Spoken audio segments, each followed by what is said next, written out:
Welcome to Français facile, Easy French. Activez la fonction de traduction pour une meilleure compréhension de l'histoire. Chapitre 1. La rencontre avec le français. Émilie, une jeune femme américaine de 25 ans, avait toujours rêvé de parler français. Depuis son enfance, elle était fascinée par la beauté de cette langue mélodieuse. Cependant, malgré de nombreuses tentatives, elle n'avait jamais réussi à dépasser les bases.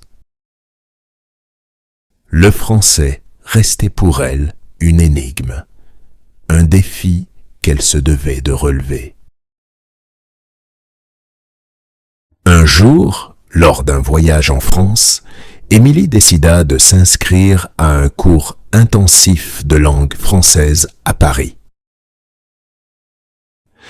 Elle se trouvait dans une petite classe remplie d'étudiants de différentes nationalités, tous unis par un objectif commun, maîtriser le français. Leur professeure, Madame Dupont, était une femme passionnée et dévouée, connue pour ses méthodes d'enseignement innovantes. Madame Dupont commença le premier cours en expliquant l'importance de l'immersion totale dans l'apprentissage d'une langue. Elle cita plusieurs études scientifiques, notamment celle de Stephen Krashen, un linguiste renommé. Selon Krashen, l'acquisition d'une langue étrangère est plus efficace lorsque les apprenants sont exposés à la langue de manière naturelle et continue, plutôt que par des exercices grammaticaux stricts. Pour appuyer ses propos, Madame Dupont fit référence à une étude menée par l'Université de Stanford en 2012. Cette étude démontrait que les étudiants ayant vécu dans un environnement francophone pendant au moins 6 mois avaient acquis une compétence linguistique supérieure à ceux qui avaient suivi des cours traditionnels sans immersion. Émilie, inspirée par ces preuves scientifiques, décida de suivre les conseils de sa professeure à la lettre. Chaque matin, elle se promenait dans les rues de Paris, écoutant attentivement les conversations des passants, lisant les panneaux publicitaires et regardant des émissions de télévision en français. Le soir, elle tenait un journal dans lequel elle écrivait ses expériences et ses nouvelles découvertes linguistiques. Cette approche immersive lui permit de s'approprier les sonorités et les structures de la langue de manière plus intuitive et naturelle. Chapitre 2. L'éveil des sens. Après quelques semaines, Émilie commençait à sentir une amélioration notable. Elle pouvait comprendre des conversations simples et répondre avec des phrases de base. Cependant, elle savait que pour atteindre un niveau professionnel, elle devait aller au-delà de la simple compréhension et s'attaquer aux subtilités de la langue. Madame Dupont introduisit alors la méthode de l'apprentissage multisensoriel. Elle expliqua que le cerveau humain apprend plus efficacement lorsqu'il est stimulé par plusieurs sens simultanément. Pour illustrer cette théorie, elle cita une étude de l'Université de Cambridge qui avait démontré que les étudiants utilisant des techniques d'apprentissage multisensoriel retenaient 30% de vocabulaire en plus par rapport à ceux utilisant des méthodes traditionnelles. Émilie commença à intégrer cette approche dans sa routine quotidienne. Elle écoutait des chansons françaises tout en cuisinant des recettes traditionnelles, mélangeant ainsi l'odeur et le goût de la cuisine française à l'écoute de la langue. Elle visitait des musées, décrivant à voix haute les œuvres d'art en utilisant des termes français.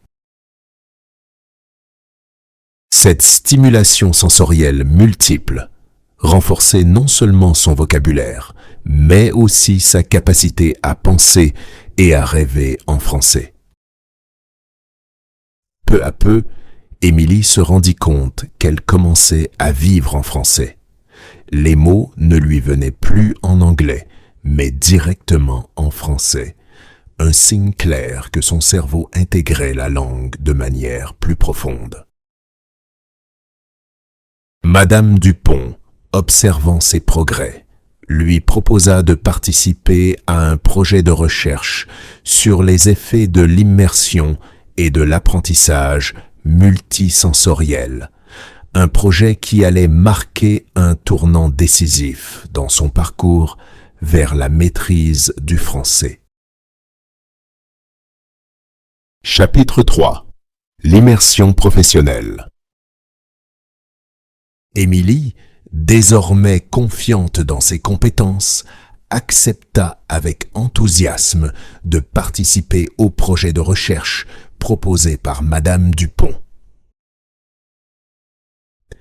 Ce projet consistait à travailler dans une entreprise française pendant 3 mois, une immersion totale qui lui permettrait de pratiquer le français dans un contexte professionnel. Elle fut embauchée dans une petite start-up technologique à Paris, où elle était responsable de la communication et des relations publiques. Les premiers jours furent un véritable défi. Comprendre les jargons techniques, suivre des réunions entièrement en français et rédiger des courriels professionnels nécessitait une concentration intense. Pour l'aider dans cette nouvelle aventure, Madame Dupont lui recommanda plusieurs techniques basées sur des études scientifiques. L'une d'entre elles, issue des travaux du neuropsychologue Michel Paradis, suggérait que la répétition et la pratique dans des contextes variés renforçaient les circuits neuronaux associés à la langue. Émilie appliqua cette théorie en prenant des notes pendant les réunions, en révisant ses notes chaque soir et en demandant des feedbacks réguliers à ses collègues. En parallèle, elle découvrit une étude de l'Université de Montréal qui montrait que l'apprentissage collaboratif améliorait significativement les compétences linguistiques. Suivant cette recommandation, Émilie proposa à ses collègues des sessions de conversation informelles durant les pauses déjeuner, où ils discutaient de sujets variés, allant des tendances technologiques aux événements culturels. Ces échanges enrichissants l'aidèrent à développer un vocabulaire spécialisé et à comprendre les nuances culturelles propres à la France. Chapitre 4. La confiance en soi. Au fil des semaines, Émilie remarqua une transformation notable dans sa manière de communiquer. Elle était capable de s'exprimer avec plus d'aisance et de clarté, ce qui augmenta sa confiance en elle. Cette confiance se reflétait non seulement dans son travail, mais aussi dans sa vie quotidienne à Paris. Un jour, alors qu'elle présentait un projet important devant l'équipe dirigeante de l'entreprise, Émilie réalisa qu'elle avait franchi une étape cruciale. Elle parlait couramment, répondait aux questions avec assurance et utilisait des expressions idiomatiques que seuls les natifs maîtrisent. Ses collègues la félicitèrent pour sa performance, soulignant à quel point son français s'était amélioré depuis son arrivée. Pour approfondir ses connaissances, Émilie commença à lire des ouvrages spécialisés sur la linguistique et la psychologie de l'apprentissage des langues. Elle découvrit notamment les travaux de Noam Chomsky sur la grammaire universelle et ceux de Lev Vygotsky sur l'apprentissage social. Ces lectures enrichirent sa compréhension des mécanismes cognitifs sous-jacents à l'apprentissage des langues et renforcèrent sa motivation à continuer ses efforts.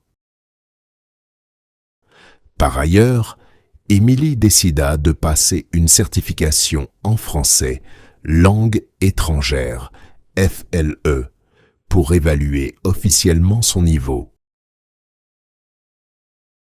Elle s'inscrivit à des cours préparatoires et se plongea dans des exercices de grammaire, de compréhension écrite et de production orale.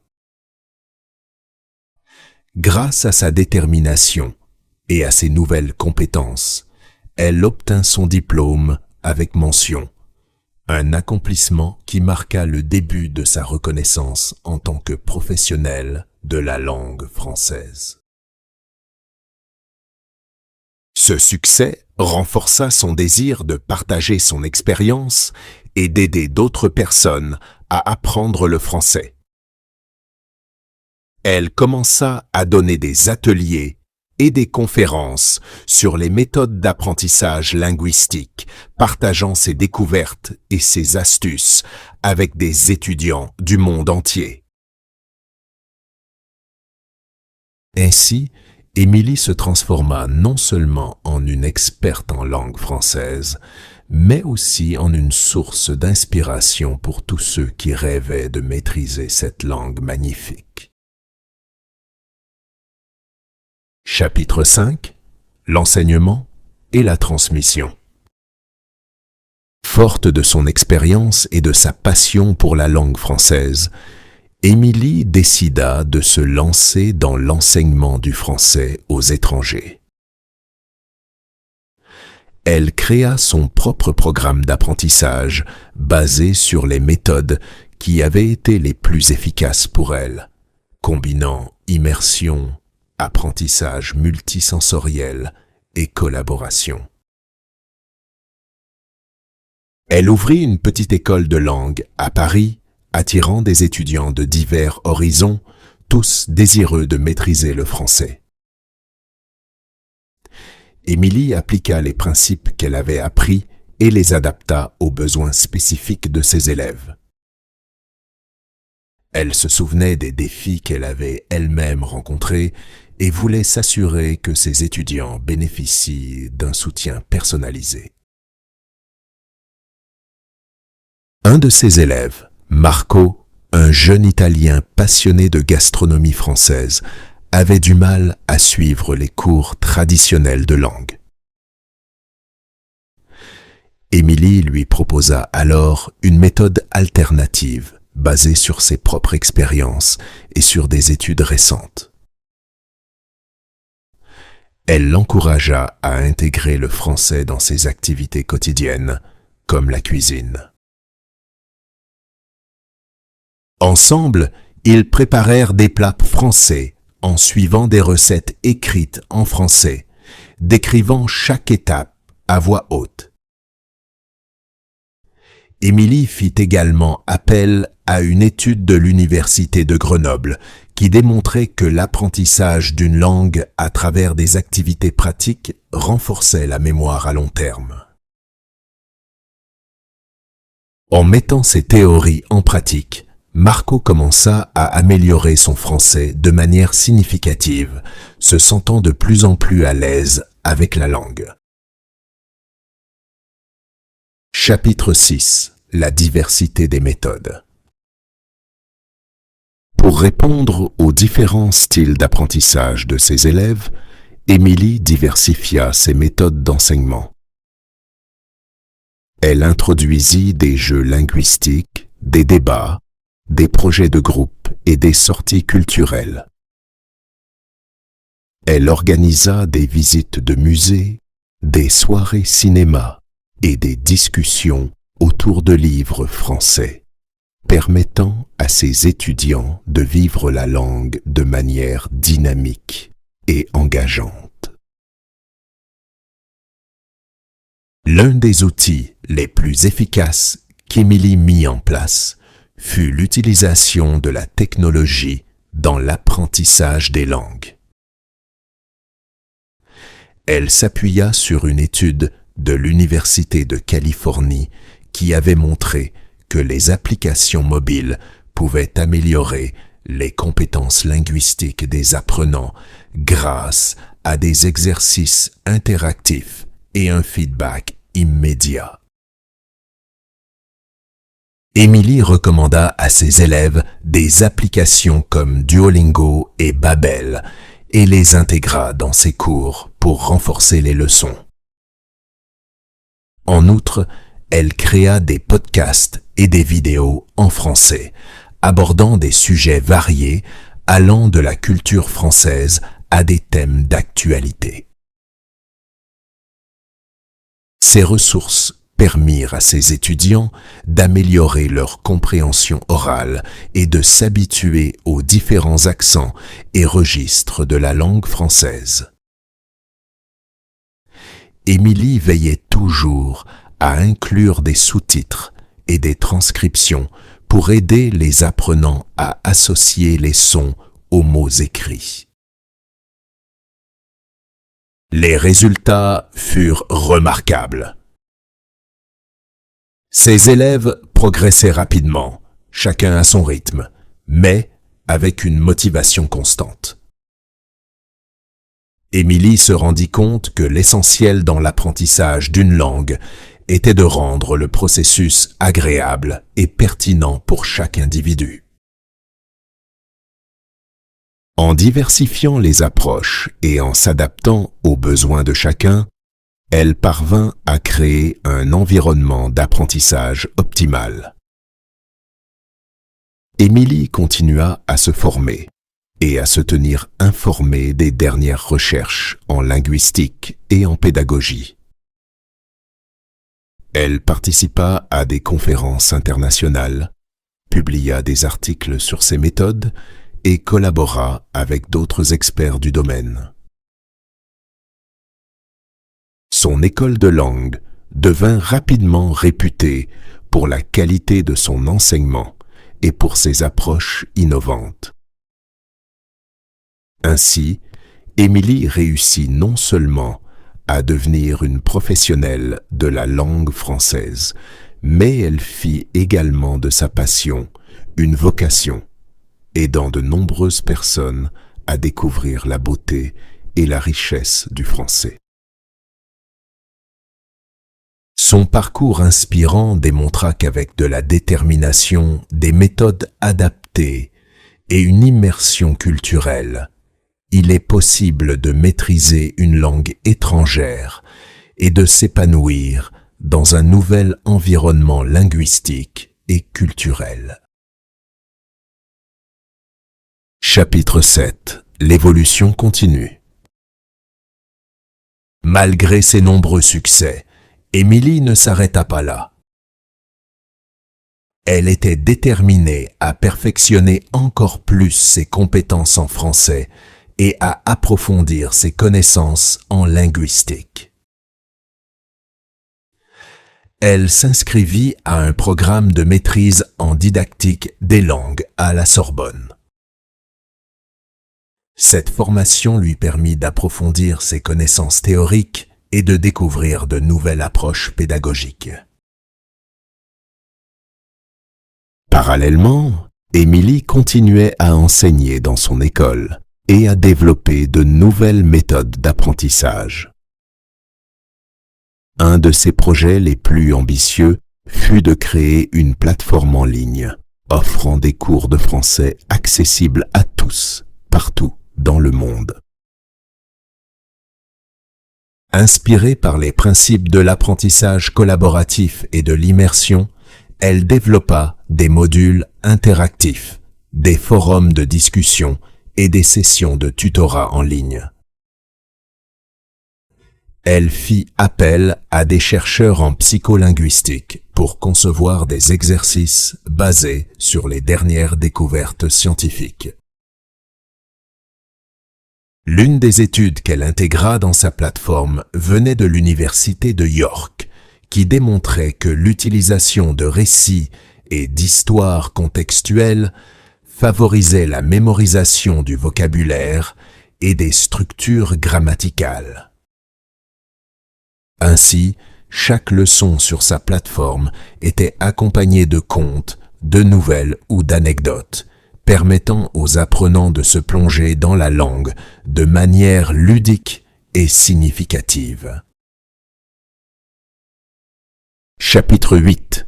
La reconnaissance internationale. La réputation d'Émilie en tant qu'experte en enseignement du français ne cessa de croître. Elle fut invitée à donner des conférences dans des universités prestigieuses et à partager ses méthodes innovantes lors de symposiums internationaux. Ses articles furent publiés dans des revues académiques reconnues et elle fut sollicitée pour des collaborations avec des institutions éducatives à travers le monde. L'une de ses conférences les plus mémorables eut lieu à l'Université d'Oxford, où elle présenta ses recherches sur l'apprentissage immersif et multisensoriel. Elle partagea les résultats de son étude comparative entre deux groupes d'apprenants, ceux utilisant des méthodes traditionnelles et ceux suivant ces méthodes immersives. Les résultats étaient clairs. Les apprenants immergés montraient une progression plus rapide et une meilleure rétention des connaissances. Émilie se fit également un nom en tant que consultante, aidant des entreprises internationales à former leurs employés au français. Elle développa des programmes sur mesure, intégrant des modules culturels pour aider les expatriés à mieux comprendre et s'adapter à la culture française. Son approche globale et personnalisée fit d'elle une référence dans le domaine de l'enseignement des langues. Pour Émilie, l'apprentissage et l'enseignement du français étaient bien plus qu'une simple profession. C'était une passion et une mission. Elle voyait en chaque apprenant un potentiel infini et faisait tout son possible pour l'aider à atteindre ses objectifs. Son engagement et son enthousiasme étaient contagieux, inspirant non seulement ses étudiants, mais aussi ses collègues et ses pairs. Grâce à ses efforts, des milliers de personnes à travers le monde purent découvrir et apprécier la langue française. Émilie ne cessait d'innover, de chercher de nouvelles façons d'améliorer ses méthodes et de partager son amour pour le français.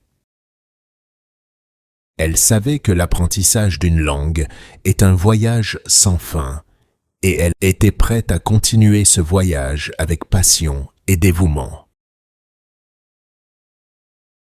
Ainsi, Émilie poursuivit son chemin, toujours à la recherche de nouvelles connaissances et de nouvelles expériences, toujours prête à aider les autres à réaliser leurs rêves linguistiques. Son parcours était la preuve vivante qu'avec détermination et passion, il est possible de surmonter tous les obstacles et de transformer ses rêves en réalité. Chapitre 9. Les défis de l'enseignement en ligne. Avec le succès de sa plateforme en ligne, Émilie se retrouva face à de nouveaux défis. L'un des plus importants était de maintenir l'engagement et la motivation de ses étudiants virtuels. Contrairement à un environnement de classe traditionnel, l'apprentissage en ligne peut parfois sembler isolant et dépersonnalisé. Pour remédier à cela, Émilie décida de mettre en place des outils interactifs et des communautés d'apprentissage. Elle introduisit des séances de tutorat en direct, où les étudiants pouvaient poser des questions et recevoir des conseils en temps réel. Elle organisa également des clubs de conversation en ligne, permettant aux étudiants de pratiquer le français dans un cadre convivial et informel. Elle s'inspira d'une étude de l'Université d'Édimbourg qui démontrait que l'interaction sociale et le soutien des pairs sont essentiels pour maintenir la motivation des apprenants en ligne. Émilie créa donc des groupes de discussion et des forums où les étudiants pouvaient partager leurs progrès, poser des questions et s'entraider. Ces initiatives favorisèrent un sentiment de communauté et renforcèrent l'engagement des apprenants. Pour rendre les leçons plus attractives, Émilie utilisa des outils technologiques avancés. Elle développa des simulations interactives, des jeux éducatifs et des vidéos immersives. Ces ressources permettaient aux étudiants de s'immerger dans des situations réelles et de pratiquer le français de manière ludique et pratique. Les résultats furent impressionnants. Les étudiants montraient non seulement une meilleure compréhension du français, mais aussi une plus grande motivation à poursuivre leur apprentissage. Chapitre 10. L'impact social. Au-delà de ses activités d'enseignement, Émilie commença à s'impliquer dans des projets sociaux visant à promouvoir l'apprentissage des langues auprès de populations défavorisées. Elle croyait fermement que la maîtrise d'une langue étrangère pouvait ouvrir de nouvelles opportunités et améliorer la vie des gens. Elle lança plusieurs initiatives en partenariat avec des ONG et des institutions éducatives. L'un de ses projets les plus ambitieux fut de créer des programmes d'apprentissage du français pour les réfugiés et les migrants. Elle s'associa à des centres d'accueil et des associations pour offrir des cours gratuits de français adaptés aux besoins spécifiques de ces populations. Émilie savait que l'apprentissage du français était crucial pour leur intégration sociale et professionnelle en France. Elle utilisa une approche centrée sur l'apprenant, tenant compte des traumatismes et des défis uniques auxquels ces personnes étaient confrontées. Elle développa des cours pratiques, axés sur les compétences de la vie quotidienne et la communication essentielle. Pour cela, elle s'appuya sur des recherches de l'Université de Genève qui montraient que l'apprentissage contextualisé était particulièrement efficace pour les apprenants adultes en situation de vulnérabilité. Grâce à son dévouement et à ses efforts, de nombreux réfugiés et migrants purent améliorer leurs compétences en français, trouver des emplois et s'intégrer plus facilement dans la société française. Les témoignages de ces apprenants était émouvant et montrait l'impact positif de son travail. Émilie ne se contentait pas d'enseigner une langue, elle aidait des personnes à reconstruire leur vie. En parallèle, elle organisa des ateliers interculturels pour sensibiliser les Français à la richesse culturelle des réfugiés et des migrants. Elle croyait en l'importance de l'échange et de la compréhension mutuelle pour construire une société plus inclusive et harmonieuse. Ces initiatives rencontrèrent un grand succès et contribuèrent à renforcer les liens entre les différentes communautés. Ainsi, Émilie poursuivait sa mission avec passion et détermination. Elle avait réussi à transformer son rêve de maîtriser le français en une carrière riche et épanouissante, tout en ayant un impact significatif sur la vie des autres. Son parcours était une source d'inspiration pour tous ceux qui croyaient en la puissance de l'apprentissage des langues pour changer le monde. Chapitre 11. L'innovation pédagogique. Émilie, toujours en quête de perfectionnement et d'innovation, décida d'explorer de nouvelles avenues pédagogiques pour rendre l'apprentissage du français encore plus accessible et engageant. Elle se tourna vers la réalité virtuelle et la réalité augmentée, technologie émergente qui offrait des possibilités inédites pour l'enseignement des langues. Avec l'aide de développeurs et de spécialistes en technologie éducative, Émilie créa des environnements immersifs où les étudiants pouvaient interagir en français dans des situations simulées réalistes. Ils pouvaient, par exemple, visiter un marché parisien, commander dans un café ou assister à une réunion d'affaires, le tout en réalité virtuelle. Ces expériences immersives permettaient aux apprenants de pratiquer le français de manière contextuelle et interactive, renforçant ainsi leur confiance et leurs compétences linguistiques. Une étude menée par l'Université de Barcelone avait démontré que les environnements VR augmentaient significativement la motivation et l'engagement des étudiants en langue étrangère.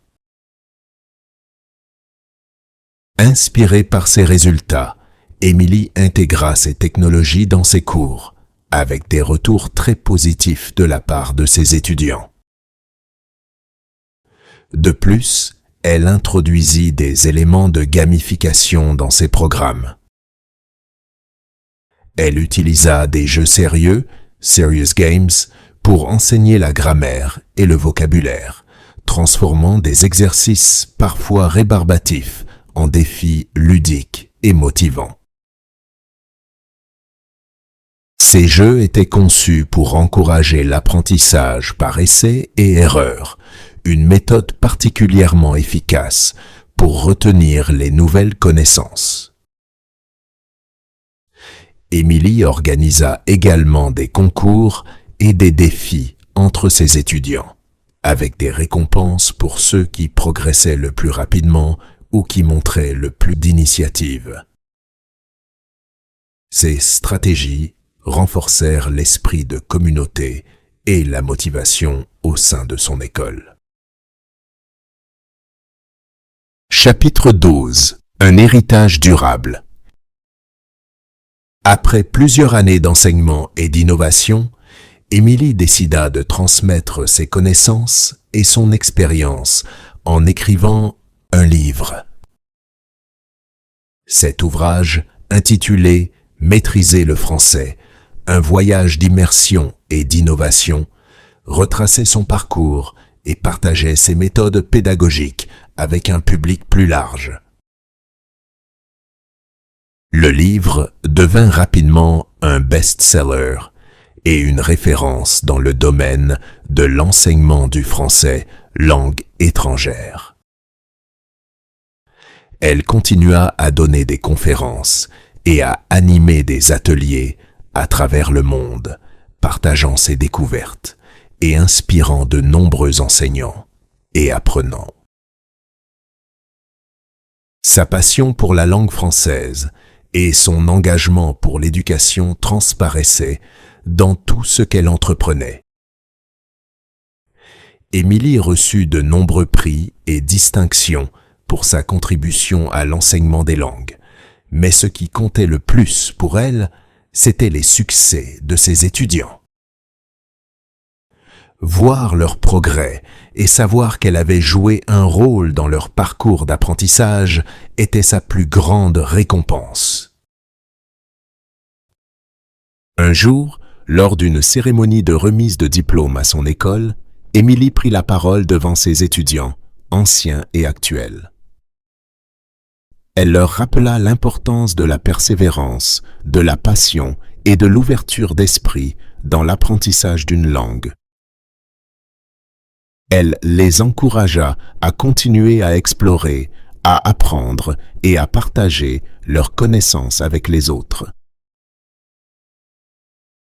Elle conclut son discours en citant Nelson Mandela.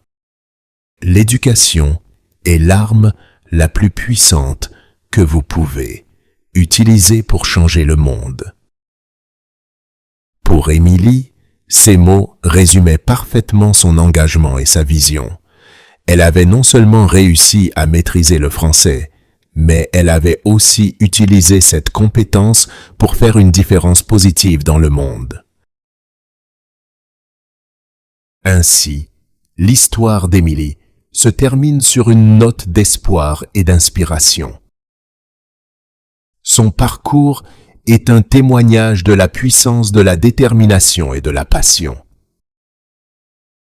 Elle a montré qu'avec les bonnes méthodes et un engagement sincère, il est possible de surmonter les obstacles et d'atteindre des sommets insoupçonnés. Et surtout, elle a prouvé que l'apprentissage d'une langue peut être un voyage enrichissant qui ouvre des portes vers de nouvelles opportunités et des horizons élargis.